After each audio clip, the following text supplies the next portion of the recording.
एक गांव में एक लकड़हारा रहता था और वह प्रतिदिन लकड़ी काटने के लिए जंगल जाता था और उसकी दोस्ती एक शेर से थी, जिसकी वजह से गांव और जंगल में दोनों जगह पे उस लकड़हारे की बहुत ज़्यादा चलती थी। एक बार लकड़हारे के घर पर महोत्सव होता है और वह शेर को बुलावा देता है कि आप हमारे यहाँ पे आएंगे। तो शेर कहता है ठीक है, और वह जब अपने घर आता है तो उसकी पत्नी यानी कि सुनती है कि तुमने लकड़हारे को यानी कि अपने पत्नी को बिना बताए ही वह शेर को निमंत्रण दे देता है। तो उसकी पत्नी जब ये सुनती है तो उसको बुरा भला कहने लगती है, यानी कि बहुत कुछ कहती हैं। तब शेर यानी कि जब वो कह रही थी तो वह शेर चौखट पर आ चुका था और वह उनकी सारी बातों को सुन लेता है और चुपचाप से वापस चला जाता है। फिर लकड़हारा जब दूसरे दिन जंगल जाता है तो वह पूछता है शेर से कि तुम हमारे यहाँ क्यों नहीं आए थे, हमने तुमको निमंत्रण दिया था। तो शेर कुछ नहीं बोलता है और जब लकड़हारे से कहता है कि तुम जो कुल्हाड़ी लिए हो उस कुल्हाड़ी से मुझे मार दो, अगर तुम नहीं मार यानी कि जब कहता है कि मार दो तो वह नहीं मारता है काफ़ी ज़्यादा, यानी कि लकड़हारा क्योंकि मित्र है तो वह नहीं मारता, मारने से इनकार कर देता है। तो लकड़हारा वो शेर कहता है कि अगर तुम नहीं मारोगे तो मैं तुम्हें मार दूंगा।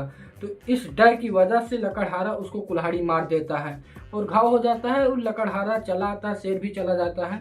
दिन बीतते हैं, फिर लकड़हारे की मुलाकात शेर से होती है और शेर कहता है कि देखो जो तुमने मुझे कुल्हाड़ी से घाव दिया था वो भर गए हैं कि अभी भी हैं। तो वो घाव भर चुके थे और लकड़हारा कहता है कि घाव तो भर गए हैं। तब फिर शेर कहता है कि जो तुमने मुझे इस कुल्हाड़ी से घाव दिया था वो तो भर गया है, पर जो तुम्हारी पत्नी ने मुझे भला बुरा कहा वह आज तक मेरे दिल में यानी कि वो नहीं भरा है, उसको मैं आज भी परेशान रहता हूँ उस शब्दों से। तो यानी कि आपसे मैं यही कहना चाहता हूँ कि शब्दों की यानी कि अगर आप किसी को यानी कि नहीं चाहते हैं कि यह कुछ भी हो तो किसी का अपमान न करें, या अगर आप चाहते हैं तो उसको ना ही बुलाएं, अपने घर पे ना ही बुलाएं, पर उसको कभी भी अपमानित ना करें। और अपने शब्दों को यानी कि जुबान जो होती है ना, अगर आप इसको संभाल के रख लेंगे तो आप अपनी जो भी चीज़ें हैं उसको अचीव कर सकते हो, इसमें कोई दो राय नहीं है। आप शब्दों पर लगाम दीजिए। कहने से पहले, लोग कहते थे पहले की कहावतें हैं कि कहने से पहले 100 बार सोच लो, यानी कि तौल लो, यानी कि तौलो फिर उसके बाद में बोलो। क्योंकि अगर आप किसी को आज बुला भरा कहेंगे तो वह आगे चलकर कभी ना कभी उसका अवसर तो जरूर आएगा, क्योंकि अवसर भगवान हर एक को देता है।